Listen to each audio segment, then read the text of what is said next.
All right. Good day to everybody. Blessings on your life. It's another day that the Lord has made. We're going to push ourselves to rejoice and be glad in it. Um, I preferenced the other day that I wanted to start getting into some areas that would be much more meaningful to us. And I just don't want to stay in the mundane places where we see common folks at, because common people beget common people. And so it is my endeavor to take us to deeper depths and higher heights. That being said, it is presenting a humanity and a theological challenge for me, because now I have to figure out a way to blend the two. Um, I want to start talking about the place of exchange. That's what I want to talk about. I want to talk about the place of exchange, and I'm going to lay down some foundational principles today, and then we're going to get into the text. And this is not nothing that's going to happen overnight. Now, uh, here's what I want to preface this. I want to preface this by saying you have got to stay with me. Let me just say this in all humility. I am who I am, and I am where I am by the grace of God. In fact, Lord, I renounce, I put down all pride in this moment, because there is nothing about me that is special that has gotten me to this place. Um, and with all humility, I want to add that it is a very special place. Everything that is happening in my life is because of God. I don't have the means. I don't have the wherewithal. I don't have the power. I don't have the strength. I don't have the health. I don't have the intellectual capacity to do what I have done. And yet I give God all the glory. That being said, though, I want to convey it over to you because I don't want to be here all alone. And it is quite the challenge for me to continue to come, and you find people that don't really want to take receipt of what you have for various reasons. And a lot of them is time. People don't want to take the time to listen, to learn, to read, to investigate, to meditate. And if they do it from a very humanistic perspective. That means they do it out of their own heart and their own understanding. So I want to engage us today with this topic of the place of exchange. Why is that important? Why do I want to bring it up? Because most of us are trying to get beyond where we are right now, and we're trying to figure out the silver bullet. How do I get from point A to point D to point E? It is such a struggle for me. And so you'll run across a guy like me that uh, I'm going to say this, and I don't want this to be taken out of context. I'm real, meaning that what you see is what you get. I didn't fleece the people. I haven't stolen anything. It has come my way by actionable things that I have put in motion for God to do what he does. God is going to be God no matter what. Conversely, it has cost me quite a bit. It has cost me. And I want to deliver the process to you and what that may look like, because many of you, contrary to what you may think or believe, you're trying to get to the place where I am, wherever that is. And most people look at it financially. And I, I relish, I respect the old landmark of my father's spiritual father, natural father. I definitely do. My biological father was an extraordinary man. He paved the way for me. My spiritual father was an extraordinary man. He paved the way for me. And there were fathers that were around me, meaning mentors per se, that I idolized and I watched, yet none of them um, performed where God has taken me. Now, that may be hard to swallow. And I can't say that emphatically because I don't know exactly. But what I will say is you get to a point in life where you figure things out. You just kind of know. And although the race was ran well before, God now is expecting us to run the race better. And so let's just kind of get into it. Years ago, I was working at General Motors, and coming from the steel industry, and the steel industry had shut down, and I had to cross over, and I needed a place to work because I had a family. I had a new house that I had moved into. I had a new car and all that, and I had 3 children and a wife, and she did not work at the time. And so I had to do it. I had to do what I had to do. And so, short of a long story is that I ended up, I got fired from General Motors, which was a godsend. And I've talked about that before, and maybe I'll bring it up at another point. Anyway, I ended up landing a job in Cleveland in corporate America. And when I came, they gave me a signing bonus, and it was just wonderful. They embraced me. They accepted me. They just done a lot of things. They leaned into me where I was not getting that support where I was. However, when I was a stubborn man, and I was a know-it-all. So when I came to Cleveland, they hired me to run large and small aerospace at the company that I was working for, and I was to be the electrical uh, person in charge. I was the electrical guy.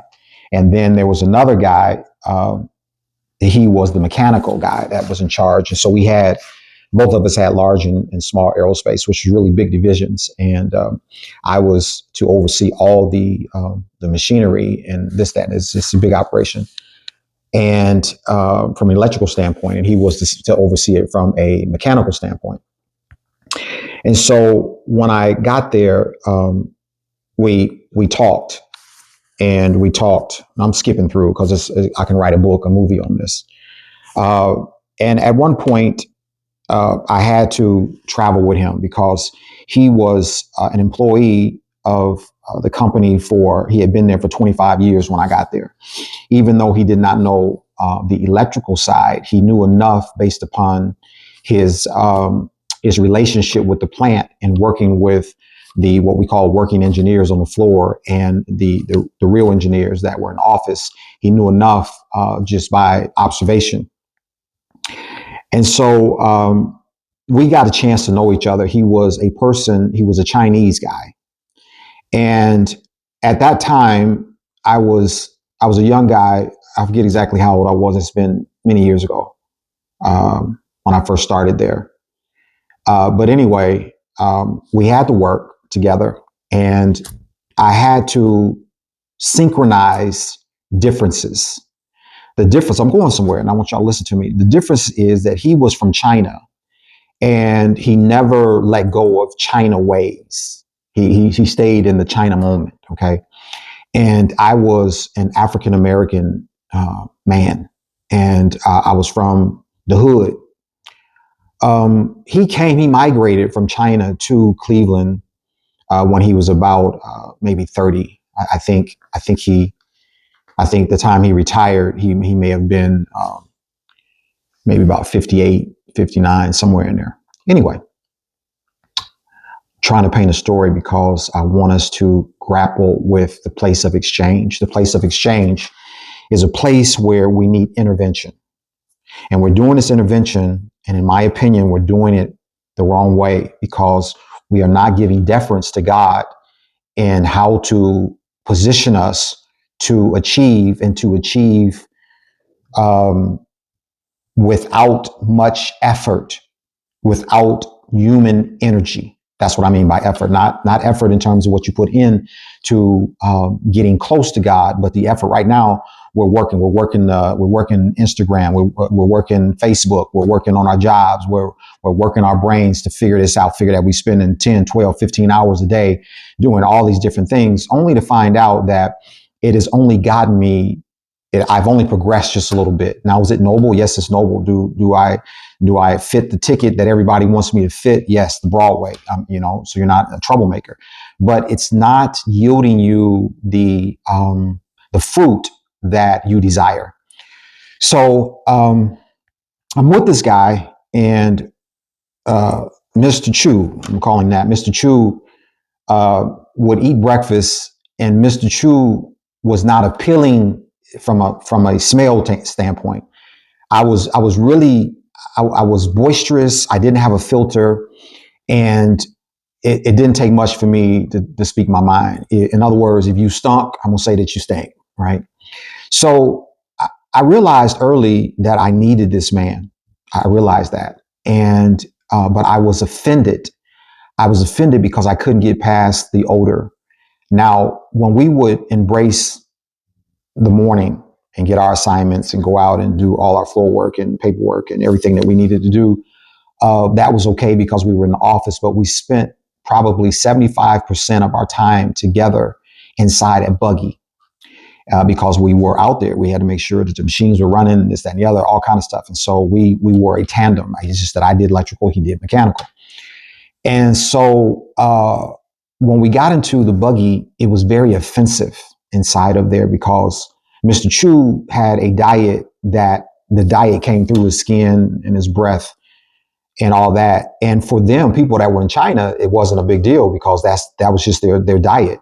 But it was offensive to me. It smelled like rotten eggs and sardines, and it was awful. It was awful. So when I got into the buggy, and the buggy was compacted, mind you, so we were shoulder to shoulder in the buggy, and he would always turn to me to talk. And at that time, I was trying to be um, um, polite, diplomatic, and I would offer him some gum, and he never would take the gum. And I just like, dude, you got to take this gum because you're killing me over here. Now, that's not to say that I was perfect, but I'm trying to get somewhere because I'm gonna break this up in segments, but I'm trying to set the foundation. So anyway, as we went on, what I discovered was that one day um, I I really needed him to be successful on the job, and he had something that I needed, and I didn't realize how bad I needed it. But what the enemy was up to was to make me focus on the offense, and that was how he smelled, to the point to I would abort what I needed because he had a piece of my destiny in his hands, and I did not realize it. And so at one point, let me scurry along here, I had to get beyond the sensitivity of my nose, the smell, being offended, and to look at him for who he was and what he had to offer me. So one day we were on the job and we were just talking. We talked about everything. And, again, I think I'm smart, right? But I really wasn't. And I was talking about the stock market because obviously I got there, they matched my 401k, and the stock was just going crazy. I made a ton of money. I made a ton of money that year, but I wouldn't have made it without him. So we were talking one day, and he said to me, actually, I was talking, and he listened. He never did say anything for a period of time. And one day we got talking, and he said this to me, and then this is key because I'm getting ready to go into where we need to get to. He said, Danny, you know nothing. He said, you know nothing. And when he said that to me, understand now, I am not bridled. Um, um, there's a lot of things that I don't have. There's a lot of spiritual possessions, the fruit of the spirit, that I did not have. But as a youngster, and I'm saying this because a lot of us are here. I wish I had time. I had to listen to that because at that point I had gotten in too deep on the job to withstand him. And so I listened to it. If I was on the street or if I was back in Mansfield, I would have rejected that immediately and I would have forfeited something. A lot of the stuff, even when I think back over my life, a lot of the stuff I could have got to a lot sooner had I listened, but I didn't listen because I was stuck in my own ways.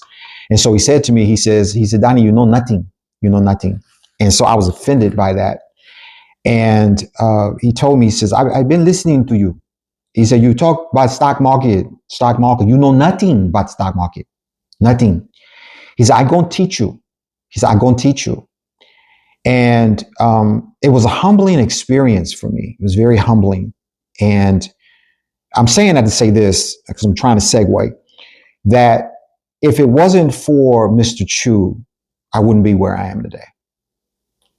But I had to muzzle my pride, my disposition, my attitude, because he had a piece of my destiny in his hand. I'm saying all that to say this, that I want you here to listen to me. I may not smell good. I may not look good. I may not be your cup of tea. But at the end of the day, I got something I know that you need. Now, I've had girlfriends in the past and stuff like that. And I've been in relationships. I've been married. It's just been a whole lot of stuff. I've had life because I'm 60 years and change now. And one of the mountains that I continue to climb is to help you to see what you don't see. And one of the most problematic things, the reason why I struggle in areas of relationships now, is because I have a problem with connecting. I'm trying to get you to see something that may be a bit of a challenge for you, but it's a challenge for you because you're like I was before I left Mansfield, coming to Cleveland. You're stuck in your ways. But at the end of the day, what I want you to do, because all of those people, when I look back over my life now, they're still where they were, and they're still where they are. And what I would say to you, to them, to anybody, is notice the fruit. The Bible says that you will know them by the fruit that they bear, not by what you look at them, how you feel, because a lot of people look and they feel, and they do it based upon emotions, and they don't know. So when you get to the point to where we can sit down and have a constructive argument, and when I say argue, I don't mean combative. I mean to debate different things, and that you can challenge my thought with critical thinking, then I am welcome to do that. But until you can show me something different than where I am, because I need to see where you have advanced. I need to see advancement in your life. If I don't see advancement in your life and you continue to see advancement in my life, then that means now that then maybe you should lean in just a little bit. So I'm saying that because we are going to discuss this place of exchange. And so I need us to get to a certain place. Now, what I'm going to do is I'm going to pause it right here. I'm just going to pause it because we're at our limit, and I'm going to label this as part one, and then I'm going to come back and we're going to get into more of the nuts and bolts of this. Okay. So, right, we're back, and we're going to get into part two of our message today. And we're trying to establish a meeting point, a place where there is an exchange. There's an exchange. I made reference to my buddy, Mr. Chu, in our last segment, and the place of exchange for he and I was in a buggy, and it was a place that was very offensive. And so what I had to exchange was my pride. I had to let that go for some insight that would position me to even where I am today. Had not I let go of what was offending me, I would not be where I am. And so the challenge now is, what do we need to do to get to where we want to get to? And obviously we are not there because there's a lot of you that you even looking at me sideways. You're looking at me at the side of your neck. But see, here's the thing. I'm not trying to do what you're trying to do no more. Money calls. Money calls. Now, I ain't gonna say much about that, but money calls. And so if you find a person that money calls them, because you're chasing, I ain't chasing. I used to, I ain't chasing. But when you find that and you still turn your nose up and you still frown, you still look at this person, you look at their last name, you look at this, you look at that, then something is wrong, because I'm showing you something that you don't possess, and I'm trying to help you to get where you want to get to. Now, so I need you to listen to me. I need you to listen to me, because very few people can tell you what I'm going to tell you. One of the things that I'm going to share is, because y'all money hungry. If you have $1 million, I'm talking about $1 million free. Most people don't have that, but I'm just going to give you this. This is free. If you had $1 million, you wouldn't have to work another day in your life. If you invested right, you could live very comfortable if you had $1 million. Now, I know that works. I know that works. And yet, I'm going to have a problem getting people to get in on a masterclass with me. I'm going to have problems getting people to listen to my rhetoric as it relates to economics and financial literacy, because you're still stuck on mama daddy Nim's old way back in the day. And the foundation was good, but in order for you to get where you need to get to, you can't do it. You can't do it quite like that. Anyway, the place of exchange. Now, I'm an investor, and I do a lot of stuff. Most of y'all don't see what I do. Most of the time I'm just sitting around, and I ain't doing a whole lot. I ain't stressed out. There just ain't a whole lot going on. And I don't answer to anybody. I don't get up and hurry to get to work and all that kind of stuff. It may not mean nothing to you, but it means something to me. It does just mean something to me, where I can just kind of, do life. I can live life more abundantly. But that came with a cost, came with a price. So as an investor, I invest in real estate, and there are laws that are around real estate. Turn this off. There are laws that are around real estate. Help me to help them to see this, Lord, because ultimately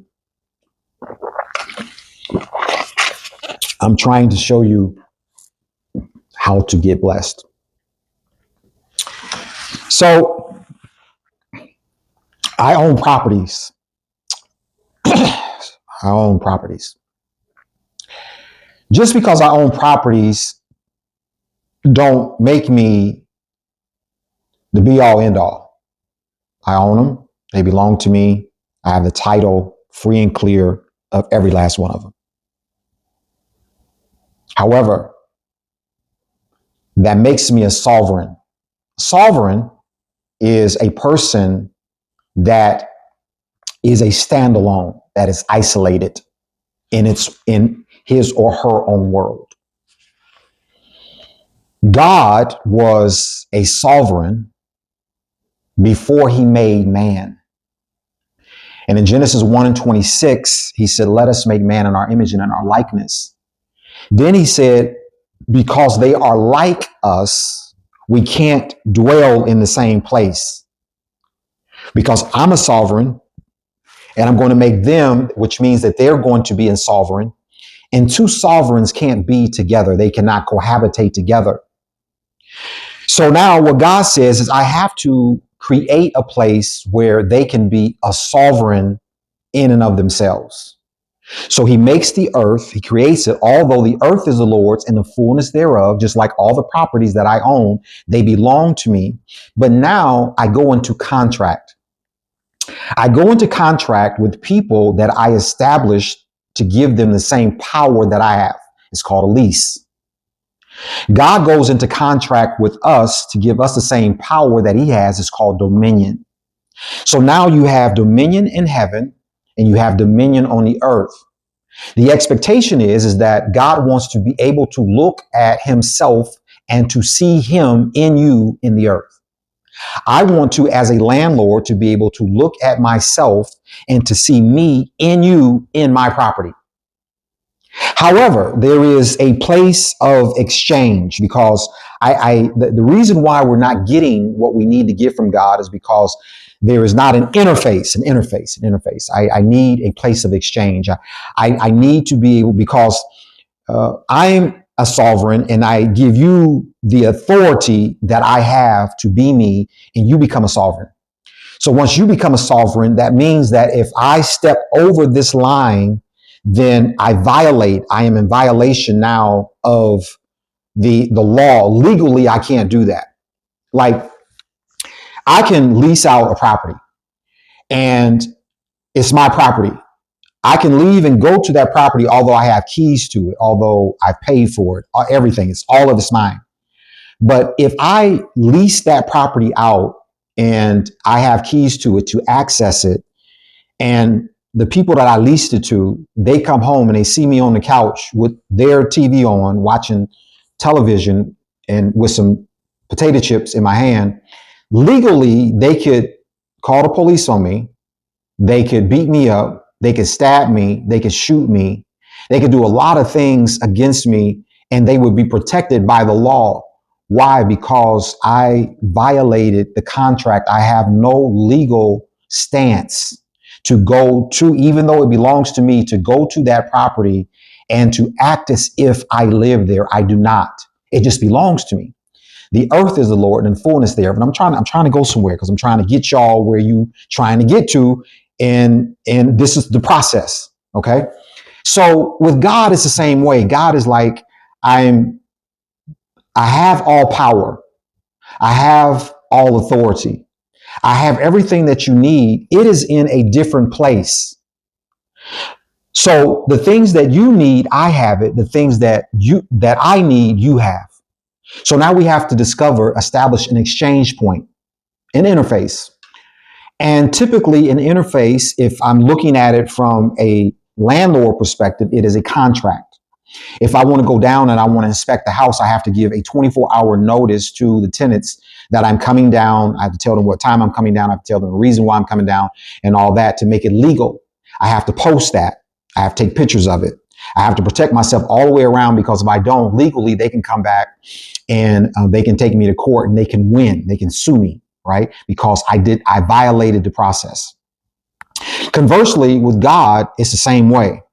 God, because now I want to inspect. Okay, I was going a little quick. I want to inspect because there's some things that I'm concerned about, and I just can't bombard. And there's some things that they're concerned about.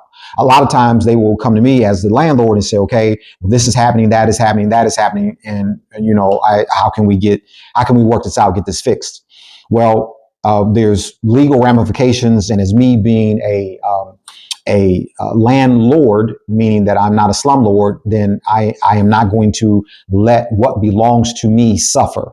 So there's an exchange place. Anyway, I'm gonna make sure that your life is fulfilled, it's wholesome and all that stuff. But you also got to give me something, right? You got to make sure that the house is clean, that it's kept, and all that. I don't want you selling drugs out of the house and all that kind of stuff. So that's the exchange. Now, y'all get my point with that. Now with God though, you have a world, because this is where we are. We're trying to get something from God that we don't have on earth. Everything that we need on earth, God has it in heaven. That's scripture. That's scripture.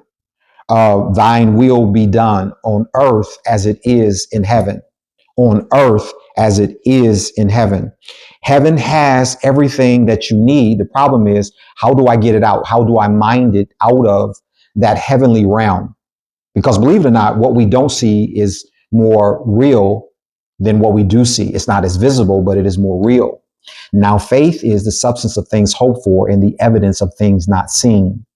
Now, faith. So faith, you can't see it, but it becomes evidence and substance of what you desire, but you can't see it. We walk by faith and not by sight. The issue now is, how do we establish this to become the substance, to become our reality? And the way that we do that is we have to have an interface or an exchange point, right? It's a place now to where God can meet you, because we've already I don't know if y'all can see this line in this table, but we already have established that there's dominion in the earth that has been given to man on this side, and there's heaven on this side, and there's dominion. There's sovereignty. There's dominion and sovereignty in earth that has been given to man by God. And there's sovereignty in heaven that only God has, but God also has all the power, all the authority, all the everything that we need on earth. Because on earth now, the issue is there's disease, there is lack, there's poverty, there's all these different things, there's challenges, there's mental illness, there's all types of things that are going on in the earth. And the answer for these conditions that are in the earth is in the heavenly realm. And we're praying to God and saying, God, help me. My child is sick. My body is raging with pain, and I'm broke, and I'm in a bad place right now. My marriage is falling apart. You got all these things that's going on. And God is saying, yes, I hear all that, but I can't do anything about it because I've given you dominion. Now, I didn't get into this part because the dominion that God gave us, the reason why we are at a deficit that we are right now is because we gave that dominion to Satan, to the enemy. And since we gave it to enemy, this is the reason why I have to come back and piggyback on this. This is the reason why Jesus had to come, because he had to reestablish the dominion in order for us to get power back and to take it from the enemy. Okay. So we have all the stuff that we would have ever needed, just like God had everything that he needed. He was sovereign in heaven. All he wanted was a family, and he wanted his family to look like him. But because we gave everything away based upon our lust, our desires, our pride, our ambitions, and all that stuff, now we're in a conundrum. So anyway, there's some things here that you want, and you're trying to figure out, how do I turn $1 into $100, $100 into 1,000, 1,000 into 100,000, 100,000 into a million, right? That's what you're trying to figure out. And God is saying there is an interface there that we can do an exchange, a contract. In other words, let us come reason together. Let's come to the table, but this is how we have to do it. When I was in Korea in the military, they had this place called the DMV, the militarization some zone, something like that. It's the DMZ. Anyways, it was where North Korea and South Korea, where they had this big long house building, and North Korea sat on one side and South Korea sat on the other side. And that was as close as they got. They could not cross the table, and they would go there to negotiate. But if anything got testy, like South Korea, all of us, we were with South Korea because there was an alliance with South Korea, United States, and all that. So we would be on the south side, and we would be in the room, but on the outside, in the room plus on the outside, and it was full force. And North Korea would be in the room, and then they would be on the outside of the building going north, and it would be full force. Just in case it got jiggy up in there, it's about to go down. So you have everything. It's the same way with God. So what he says is, let's reason together, let's come to the table. So when we come to the table, what God is ultimately saying is that I've got something that you need, but you've got something that I need. Now, the thing that I need from you is I need your heart. I need your sacrifice. I need your dedication. I need your commitment. I need you to bring holiness to me. To bring holiness is not that you live perfect. Holiness means that you bring something to me that is dedicated to me. That's the exchange point. That becomes the access. That's the lease agreement. That becomes the contract. That becomes the covenant. You bring that to me, and at that point, we can start to establish, because now that's what I need. So now I know that you're in sin, you're born in sin, shaped in iniquity, and you're having some problems. I'm not the Beatitudes, Matthew 6, is that those that hunger and thirst after righteousness shall be filled. It's not that you have to be righteous, but you have to have a desire to want to be righteous. So God is he's going to help you with all that. In the interim of all that, what he's looking for is, will you make a concerted effort to bring to the table the exchange that is needed for me to give you what you want and for me to get what I want? So the issue now is that a lot of us are asking God amiss. We pray, we do this, we do that, and we say, God, help me, deliver me, set me free, all these different things. And God is saying, yeah, I want to do it, but I'm sovereign here, you're sovereign over here. Your stuff is pretty messed up, and the only way that you can get back to me is come to the bargaining table. And when you come to the bargaining table, there's a need for an exchange. Now, at this exchange point from heaven and earth, there's what we would call a port. A port is a place that the heavens open up, where I preference this year, 2026. And if y'all listen to me, any of y'all listen, you remember I said that 2026 is going to be the year when humanity meets divinity. That's what I said. And I'm seeing it more and more as the year progresses. That's what the Lord gave me. That's my, what do they call that? theme. That's my theme for the year, is that humanity will meet divinity this year. It's also the year of man, number 6. But the challenge now is, how do we find out how to mingle? How does man mingle with the divine? Because you're going to have to do it. You're going to have to do it. Jacob did it. This is the reason why he saw as a ladder, angels ascending and descending and all this stuff. I'm going to get into the Bible piece of it here in a little bit. It's going to be a few messages that I'm going to have to deal with all this stuff, because I need you to see how you get blessed. I need you to see it. And the blessing is not going to come, y'all. I'm telling you now, listen to me. You don't have to. You can continue to stay in the same place that you've been in. It's not going to happen with intellectual prowess. It's not. It's not going to happen by you getting a church and fleecing a church. It's not going to happen. It's not going to happen by you working 2 jobs. It's not going to happen by you saving pennies, dollars. It's not going to happen that way. It's going to happen when God breathes on your life. You need God. That's what I'm here for. I'm trying to help you to reconnect with God.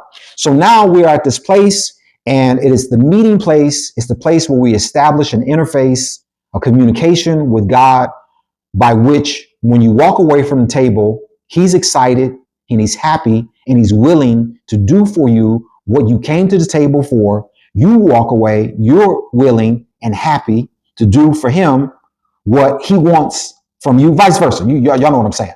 So everybody kind of walk away. Now, the issue is, it already cost God. It cost him his son. All right. Now we got to walk this journey out. And as we walk this journey out, it's going to cost you something. So now some people, let me just say this, and I gotta move to the next one. Some people say, how did you do it? How did you do it? And they want to know, from a monetary standpoint, how do you do what you do? And I said that there's this place of interface, and it's better known as an altar. And I'm going to get into the altars in my next segment. But the altar now is a place where God even requires, in the book of Hebrews, he says, present to me a sacrifice that thou wouldest not. The sacrifice now, y'all, see, this is what you don't want to pay for. Some of us, you may be called to celibacy for 5-10 years. So what? Some of you may be called to give. And I'm not saying this because I'm just talking. I'm saying this because this has been a life that I've lived. Okay. I can tell you some stories. I started out as buck wild, crazy dude, bucket wild. Okay. And I didn't say I didn't have no bumps in the road. I have had some bumps in the road, but just listen to me. So, because that's for another story, another time. So some of the sacrifices, you talking about, I need money. Now, you've been operating on a faith that it no longer takes faith to give $5 in an offering every Sunday. And you give that $5 to an altar that is no longer paying your $5 any attention. Okay, I got to pause. I'm going to get into this, because what I may be criticized for, what you may say, how does he go out and do all the stuff that he does? I'm going to pause right there. I'm going to come right back, okay? I'll be right back. So what I was saying in part, this is part 3 of the place of exchange, is what some may wonder is, how do you, with making it look effortless, having no debt? And let me say this, because I do have a figure of debt now. My last purchase, I did not pay cash for it, which is my mantra. It's my cardinal rule that I don't have debt. The Bible says this. The Bible says, "Owe no man," and I believe that, and it has worked for me. Now, all the stuff out there, they say, use everybody's money and all this kind of stuff. I'm telling you now, don't do it. This is the reason why the Bible was so important.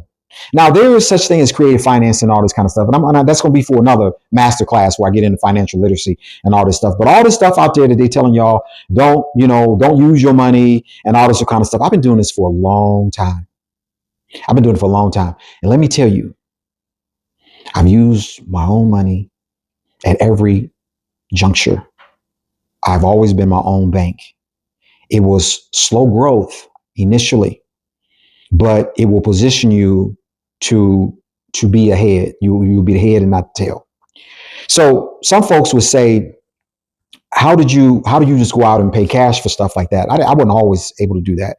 And again, let me say this: I renounce any pride. I'm only saying this to the glory of God because I want people to be free. I want people to be delivered. I want people to be whole. I don't want people to be in the places where they are right now. They hurt so much. They hurt me when I see them. And I don't like looking at it like that, but they won't listen. They won't listen. And they call me foolish. And I say, call me whatever you want to call me, but look at the fruit. I'm saying most of everybody at work. I'm at work too, but my work is somebody call me and they say, listen, I got a little problem over here. And I resolve the problem in minutes. It's just different. It's different living on this side. There's a lot to say about it, but there's not a lot to say about it because y'all, it's hard to get you to see. And this has been the thing I've been trying to get people to see. And instead of you seeing, you'll sit back and you'll talk about me. Little Donnie, and he think he this. No, I don't think nothing. I've been grinding. So my last purchase was a Range Rover. If that means anything, I like cars, so I'm gonna use it as an example. I like cars. I'm getting ready because this winter has clutched it for me, and I'm getting ready to buy another house. And I'm gonna keep the one that I got because when you with God, you ain't got to sell nothing if you don't want to. But I'm going to buy in a warm climate. Okay, it's a done deal. I'm going to do it because I'm not going to keep going through this. So anyway, the Range Rover, I violated my cardinal rule and I didn't pay cash for it, but I owe money on it, but I don't owe money on it. Now, what am I saying? What I did with that one was I had enough money that accumulated more interest than what the interest payment would be for my Range Rover, buying it through the bank. Hope y'all got that. So in other words, I would have lost money if I would have took money away from one of my accounts to pay cash for a car that's going to depreciate $10, $15, $20,000 when I take it off the lot. And God forbid I have an accident in it. The insurance is only going to pay me what that car is worth. So if I pay $85,000 for the car and 30 days later I wreck that car and the insurance evaluates that car and they say that the value of the car now is only worth $60,000, then I just lost $25,000 because I paid cash for it where I should have stayed in step with the value of the market. So I did this one a little bit different. So what did I do? I did not use the bank's money. I used my money, but I put my money, I established an escrow. So the escrow account now pays me the yield, the interest from other accounts that is weightier than the interest that I would have had to pay the bank back for using their money. So it didn't make sense for me to go out and get a loan because I already had the money to cover it. So what I did was I kept that money where it was at and I used the interest off of that money to pay for the monthly payment. And I also took what the car was worth and I put that money into another account to give me compound interest. Now, I'm not gonna get into all that.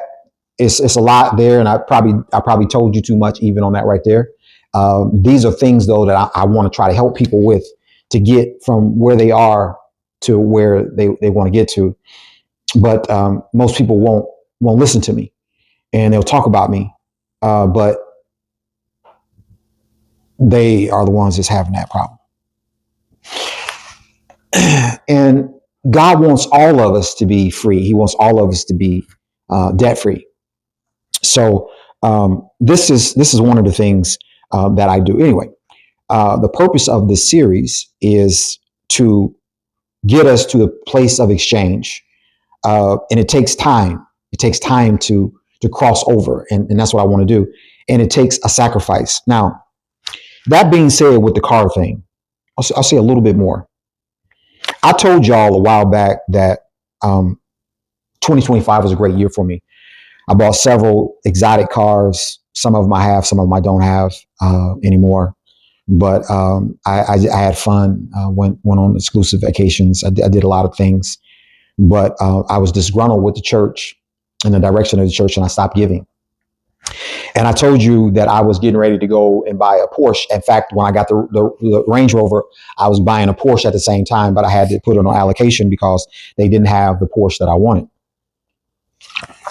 And I was on my way to get it, to put it on allocation and all that. And the Lord spoke to me, and He said to me, He says, "I'll give you." He said, "I don't care how many cars." That's what He said. He said, "I don't care how many cars you have." He says, "But don't forget about me." And when He said that, everything went through me. Now I'm saying this because I'm trying to say something here. And what I had to do was backtrack. And I had to go back to the old landmark where God first spoke to me. I won't get into that. I talked about it already. I talked about it when I talked about Jacob calling one place Bethel, meaning the house of God, and El Bethel, the God of the house. So I had to go back and be reestablished with God by God being the God of the house that I was in. Anyway, I was so convicted by it that I took one of my vehicles and I told the Lord, and He knew that I would be committed to it. I took one of my vehicles and I said, "God, I'm going to give you this. I'm going to give you that. I'm going to give you whatever." And I'm still not finished. But this is the crazy thing about it. So I took a vehicle and I sold it. I didn't need to sell it. I didn't need to do anything with it, but I did it because I was in error. And I did it to show God it was a sacrifice. This is what I'm trying to get y'all through: the place of exchange, the meeting point, the altar now where God says, "I need something from you in order for you to get something from me." Now, there's some things that I'm challenged with on earth, and I need to make sure that God maintains my my posterity, the natural position of who I am. I need God to keep that going. And so because of that, God needs to know that material things means less to me than him. He needs to make sure that He's on top. Okay. And so in order for me to prove that to God, I said, "God, what do you need from me?" And of course, He needs my heart. He needs my dedication, my commitment. He needs all that. But there's some things now that I have vices, right? And I love cars. So now God has vices too. He loves His Son, but He gave His only begotten Son, that whosoever believe will not perish but have everlasting life. He delivered all that He had, the best that He had, once and for all. It was the greatest gift of all times. So for me, it's nothing for me to get rid of something. It is, but it's not.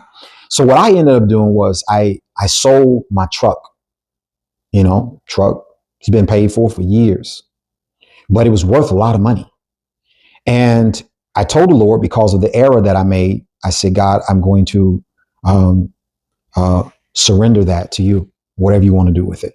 Now, a lot of y'all, most people can't even think of this, because see, my goal is to get to a point where I write $100,000 checks to God's projects, not giving it to no man, not giving it to no pastor, none of that kind of stuff. But if you God's man and if you God's pastor, trust me, first of all, y'all gonna have to walk with me, because I'm gonna show you how to vet.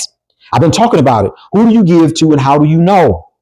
Because the reason why a lot of y'all ain't getting a return on your investment, number one, there's no faith required. In other words, when you give something away that is so near and dear to you, it shakes you. When I sold that truck to give that money away, I stutter stepped. That cost me something. And so when you look back over your life and you keep going, it's a club. God ain't altars here. They hear when you go up and you place it in there. They watch and they hear. But you keep on putting the same old $20 in there every month. Number one. So the altar ain't paying you no attention. Number two, it's an altar that God ain't visiting for the most part, because you're at the wrong church. You're at the wrong altar. You're the wrong man of God. See, the man of God's got to be a mobile altar as well. You got to be able to see what you need in his life. And if you don't see it in his life, you don't get it in your life. That means that God is not visiting him there in that place. And so you need to keep going. So anyway, You're trying to get something without a sacrifice because you're trying to do it with sense knowledge. You're trying to do it with, a master's degree and all that kind of, and all that stuff is good. I got 4 degrees. When I say I got 4 degrees, I ain't talking about crackerjack degrees. There's a lot of preachers out there now. They want to be doctors. It was never God told me to go back and get my doctor's degree. I was done with my divinity. I was done, my master's. I'm like, I'm through school. I'm sick of school. He said, go back and get it. I got every degree that I have. I have 4 of them: engineering degree, business degree, theology degree, and ministry, doctorates in ministry. I got all 4 of those. I didn't get not one of those degrees was crackerjack. Not one of those degrees was online. I paid the full price. I sat in front of real professors. I sat in front of the best in the world. I had people came in from outside the state, country to train and to teach. I got trained by some of the best philosophers and theologians in our day. Read some of the best material in our day. I don't talk about it. When you talk to me, you may not hear it because I'm not in the purview of people that I can share it with. If I do, it's like he way over our head. So anyway, for me, none of that stuff got me to where I am. None of those degrees. And none of them were fudged. If you see Dr. D.L. Lee on my license plate, that's an earned doctorate. That's a real one. So, I feel like at times, like, I don't go out and flaunt it. I'll put my name, my name is Dr. D.O. Eatman. Okay. That's my title. Okay. So I do that, but I don't try to make people think that I'm all lofty as a result of it. Sometimes I put it in, sometimes I don't. It don't really matter. Here's what I do know. None of those degrees or titles got me where I'm at. None of them. So what I'm trying to tell you is the reason why I'm here is not because of a master's degree. The reason why I'm here is because of a sacrifice. It's because I was willing to give God what he wanted in exchange for what I needed. Are you hearing me? So I'm trying to get you to get to this place where God can be your friend and you can be his friend. And y'all can walk hand in hand, at the place of exchange, the interface. That's what I'm trying to do. Now, am I perfect? No, I got a long way to go. I got so much more to learn. But should I not give you what I know at this point? I'm learning more and more every day. But what I do know is what I got right now, most people don't have it. So why should I wait for another 5-10 years to tell you what I know works right now? I can vet this and say, come on, rock with me. But now it's going to take you some time. It's going to take you some commitment. It's going to take you some reading. It's going to take you some having to throw away some attention deficit. A lot of people got attention deficit. They can't be engaged. This current society that we are living in right now is killing us because they have trained you, and the church has trained you to engage 15, 20 minutes. Let me tell you something. I've been in school majority of my life. I spent 13 years of higher education, not just with degrees, but I got 2 full journeyman cards that are 4-year schooling processes. You can't tell me nothing about school, none of that kind of stuff. So I know what it's like to sit down in the classroom and to feel sleepy and to want to fall asleep and not pay attention and all that. I know what all that's like. But at the end of the day, you got to sacrifice something if you want something. What I'm saying now is I'm giving you something that I paid the price for. And I'm saying to you, I'm going to give it to you. Well, when I was coming up as an apprentice, the apprentice, when I was coming up, we didn't get paid. Apprentices now, they get paid. In other words, they pay you to learn. Ain't that about a blimp? They pay you to learn. When I was coming up, they didn't pay you to learn. In fact, the journeyman that was on the job, he would kick you in the hole and say, get that done, and laugh at you. This generation now can't take that. It's what you gonna pay me? I ain't paying you nothing. The payment is you being around me. The payment is watch me. The payment is glean off of me. I'm the money. And if you watch me close enough, all you gotta do is take what you see and apply it, and you're gonna get paid. But that's a thing of the past now. You can't do that. Anyway, it's gonna require you to be more committed. These videos that I put out so many videos to try to help people. It's a shame. And then, you want to go with the mainstream. The mainstream ain't getting you nowhere. All these people that I watch, y'all watching, and I see what's going on out there, it's not making a difference in your life. You're not being changed. And you need to be changed. You're the same ones that keep coming and saying, give me, loan me, help me. And I'm saying, I am giving you. I am trying to loan to you. I am trying to help you. But you know what you won't do? You won't push play. Because there are nuggets. They're valuable. There's gold that needs to be mined out. And everything that I say, it may not come across the way that you want to. See, I ain't getting ready to dance and put all that gravy and all this stuff. I will at times. This is face-to-face introspection. I'm giving you a different perspective on how to look at life and church and God and humanity and practical things. I'm giving you a different perspective. But I'm not just giving it to you out the side of my neck. I am real. This is real time. I ain't saying nothing to you that I am not living. Nothing. I ain't showboating. The house, the cars, all that stuff, investments, whatever I do, I'm giving it. That's to the glory of God. I didn't have nothing to do with it. I'm not physically capable of doing it, strong enough to do it, financially savvy enough to do it. I don't have all of it. God gets the glory, all of it. If He don't do it for me, I perish.